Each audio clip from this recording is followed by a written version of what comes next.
O Brasil deve liderar as exportações mundiais de soja neste novo ciclo mais uma vez. É o que projetam o Departamento de Agricultura dos Estados Unidos e também a Conab. Vamos agora até São Paulo, na Bolsa Brasileira de Mercadorias, conversar com Walter Puga Júnior, que tem mais detalhes destes números para a gente. Olá, Puga, bom dia para você. O Brasil, então, deve de novo liderar essa lista. Vai liderar sim, viu? Porque mesmo não sendo o maior produtor de soja do mundo, lógico, abaixo da produção americana, norte-americana, o fato é que o Brasil vai avançar e muito nas exportações de soja. E não só de soja, viu? De milho. Mas estimativas divulgadas já na semana passada, a Companhia Nacional de Abastecimento e também o Departamento de Agricultura dos Estados Unidos confirmaram: o Brasil deverá mesmo liderar as exportações globais de soja nesta safra 2018-2019 e mais, tende a recuperar espaço também no mercado internacional de milho depois de forte queda na produção da temporada 2017-2018. Bom, tudo isso é destaque em alguns dos principais jornais do mundo, entre eles o jornal Valor Econômico. Segundo a Conab, a colheita brasileira de soja, agora neste ciclo que está sendo colhido, semeado na verdade, vai somar entre 117 até perto de 119 milhões e meio de toneladas. Um recorde até diante daquela perspectiva de 119 milhões de toneladas registrada na temporada passada. Agora, o Departamento de Agricultura dos Estados Unidos tem uma estimativa de produção maior para o Brasil.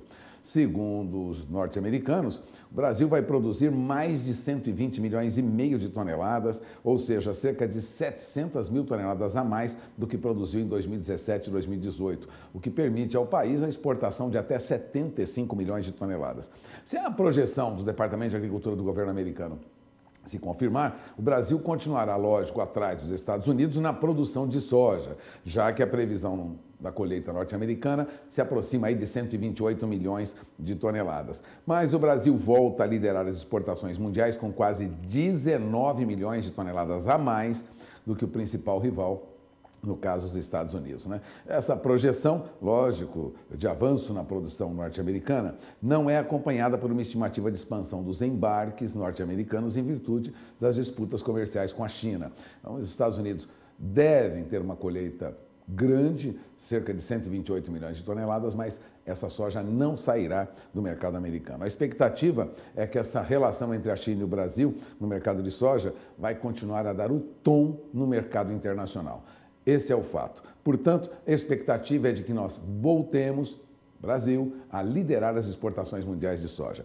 Agora, se haverá poucas mudanças para o Brasil no que diz respeito à soja, no caso do milho, se confirmaram aí dados de um cenário em recuperação. A Conab projetou a safra brasileira, colheita brasileira total, tanto primeira como segunda safra, em quase 90 milhões de toneladas, podendo ultrapassar 91 milhões de toneladas de milho. Ou seja, teremos aí em 2018 e 2019 um aumento de mais de 11% na produção de milho em relação a 2017 e 2018. São dados amplamente divulgados já nas vésperas do feriado aqui. Agora, o Departamento de Agricultura do governo americano projeta um volume ainda maior.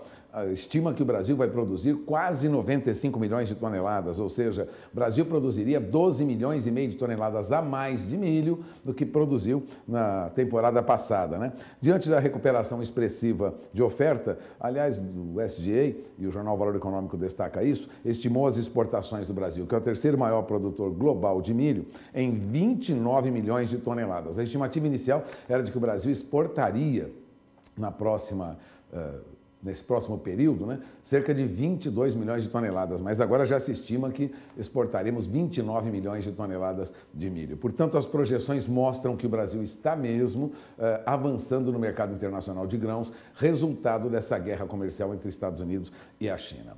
Agora, vamos lembrar que os problemas com frete já estariam pacificados no país. Quem diz isso? Ministro da Agricultura, Blairo Maggi. Segundo ele, ele não acredita que o tabelamento do frete rodoviário para cargas comprometa tanto a safra brasileira de grãos agora 2018 e 2019, como muitos produtores acreditavam. O frete de retorno, ele disse, está bastante pacificado hoje na Agência Nacional de Transporte Terrestre, já deixou claro como funciona isso. Ele disse que o frete mínimo trouxe custos indesejáveis para o setor do agronegócio, porém o mercado vem se ajustando à nova realidade. Ele já defendia isso assim que ocorreram as discussões em torno do tabelamento do frete. Disse que o mercado ia se ajustar. Ele comentou que no caso dos fertilizantes, tanto a indústria fabricante de fertilizante quanto as revendas e as tradings vêm bancando parte do aumento dos custos com frete, o que compõe aí o preço desses insumos. Segundo o ministro, questão de frete já estaria pacificada. É esperar para conferir, porque daqui para frente nós veremos o andar da carruagem e saberemos como os caminhoneiros vão reagir, né? Devem reagir a essas discussões em torno do preço do frete. O Bom Dia Produtor volta agora à Bolsa Brasileira de Mercadorias em São Paulo para falar mais uma vez com o jornalista Walter Puga Júnior sobre bolsa e dólar. Puga, o que podemos esperar do mercado financeiro hoje? Olha, o que nós estamos assistindo com o fechamento dos negócios na Ásia e a abertura dos negócios na Europa é um movimento de baixa resultado aí de problemas no mercado financeiro internacional que já eram sinalizados na semana passada, né? Os índices das principais bolsas na Ásia vieram em baixa, né? Para você ter uma ideia, depois de uma semana já de baixas, né, os índices acionários lá na China não mostraram sinais de recuperação nesta madrugada, né? O índice Xangai, por exemplo, teve queda de quase 1,5%. O recuo aconteceu após uma semana de baixas, vamos lembrar, que levaram o índice de Xangai aos níveis mais baixos desde 2014, né? Embora as vendas generalizadas de papéis na semana passada tenham sido impulsionados aí por turbulências em Wall Street, nos Estados Unidos, a permanência desse movimento nas ações de grandes empresas lá da China, segundo agências de notícias, mostra que os investidores chineses, na verdade, têm pouca confiança na disposição do governo chinês em sustentar o mercado. Bom, a mensagem do Banco Central tem sido muito positiva. No entanto, os mercados esperam por ações, não palavras, para apoiar as empresas, né? O que ocorreu foi que o Banco do Povo da China, o Banco Central chinês, né, fez um corte de 1 ponto percentual nos compulsórios, né? Isso foi anunciado agora, dia 7 de outubro, e entra em vigor nesta segunda-feira. Isso reduziria a pressão sobre o dinheiro chinês, o yuan, mas não bastou para trazer maior confiança dos operadores do mercado nas ações do governo. Bom, resumindo, a China veio abaixo, Tóquio caiu quase 2%, né? Caiu 1,87%. Hong Kong teve o índice Hang Seng também em queda de 1,40% aproximadamente. Em Seul, o índice Kospi fechou com queda de 0,77%. Singapura veio em baixa de 0,75% aproximadamente. Taiwan também veio em baixa. Então, bolsas em toda a Ásia, até em Sydney, na Austrália, né? A Bolsa da Austrália recuou 0,99%. Bom, diante dessa baixa no mercado asiático durante esta madrugada, não foi diferente na abertura dos negócios agora há pouco na Europa, né? Resumindo, a Bolsa de Milão, na Itália, caía 0,19%, a Bolsa de Paris vinha em queda de 0,04%, mercado europeu patinando em números próximos à última sexta-feira, quando era feriado aqui no Brasil. A Bolsa de Londres, uma leve alta de 0,08%. Não há como esperar que nós tenhamos, diante desse movimento, alguma alta generalizada nas negociações com papéis no Brasil. Aliás, vale lembrar que na quinta-feira, antes do nosso feriado de 12 de outubro, né, a nossa Bolsa já recuava mais de 0,90%, caía aí para 82.921 pontos, né? Estava bem acima de 83 mil pontos. Então, se as bolsas lá fora abrem em baixa, não há como explicar ou como esperar qualquer reação positiva no mercado brasileiro. Se bem que aqui estamos em campanha eleitoral, a perspectiva é de muita oscilação e o candidato Jair Bolsonaro, a princípio, lidera as pesquisas para as eleições presidenciais, né? Bom, de qualquer maneira, de olho na informação, porque na última quinta-feira a nossa bolsa oscilou muito. Ela chegou a subir 1,30% e depois terminou em baixa de 0,90%. Pouco acima disso, queda de 0,91%. Resumindo, estamos com muita oscilação no mercado, isso é natural às vésperas da eleição, embora agora a tendência é uma diminuição. Agora, o que ocorre com o dólar?